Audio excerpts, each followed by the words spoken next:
How hard is it to tell guys like Scott after how well he bowled that he's not playing? Yeah, it's tough. It was fantastic in Adelaide, and he's unfortunately spent quite a bit of time on the bench over the last kind of 18 months, and whenever he plays, he's fantastic. So, shame for Scotty, but still a fair bit to play out this series. So I'd be surprised if he doesn't get another crack at some point. Are you confident Josh can get through? Is he done enough?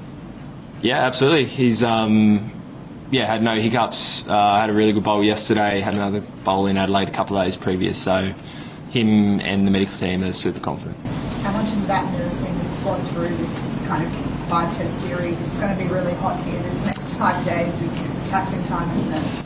Yeah, that's right. You pick your best 11, you think, for that week. Obviously, in the background, you're trying to set up as many players to be ready if you need them for the rest of the series. But no, you pick the 11 guys who you think are going to be best for that week. It's going to be hot here. We've all kind of experienced it before, so pretty quiet, short, sharp session today. Go and get in the aircon.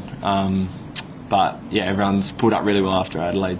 I know you don't care too much about the opposition too much, but do you expect Jaspreet to be there? And as an opposition, you want to face the best, don't you? I know your top order probably, as he's the best leading wicket taker in this team in the series at the moment, but that they've all been saying they embrace that challenge, don't they? And you expect them to line up tomorrow? Yeah, that's right. I mean, I've got no idea. I'd imagine so, but we'll see. Whoever plays, obviously, we'll be ready for. The guys always, relish, who they come up against, what the conditions are. I remember going to India and seeing a spinning wicket, and for someone like Smithy, he loves that, that challenge of, when it gets really difficult to bat on. So the batting group's the same. Those conversations, they're always up for it and excited for whatever gets thrown at them. Over here. Can you just talk through, I suppose, with Josh, it's obviously a good result for getting back from this with the break of only one test match, but even the conversations you were having during Perth Test where he was starting to feel sore and you're thinking, what manage through this? Yeah, it was later on in that second innings, and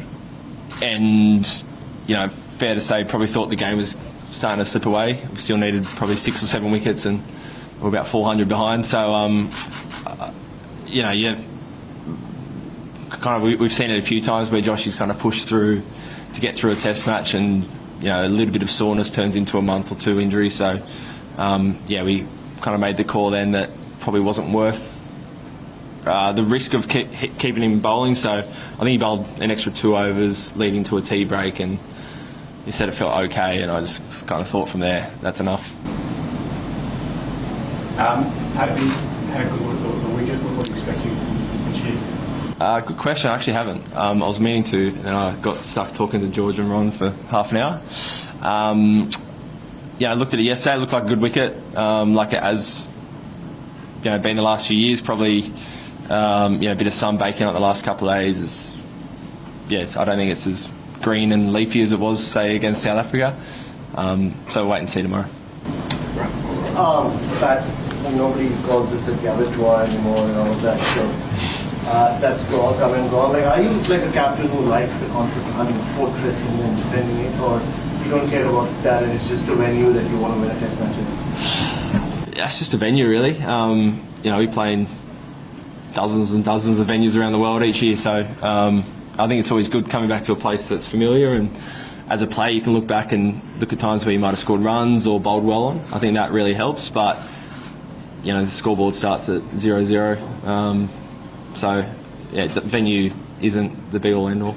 But speaking of being familiar with this venue, how different is a December test here compared to the 2 January tests that you guys have lost here? I think it's always a bit more humid, a little bit hotter in January, maybe a bit more rain about. I'm probably the wrong person to ask. I'm terrible with memories, and they all kind of merge into one. So Joshy Hazlewood always has some theories that January's hotter and sweatier. But honestly, I can't remember being too different. Pat, you went very hard in the last day of the test, short pitch bowling against the Indians. Do you think that'll be another key tactic again?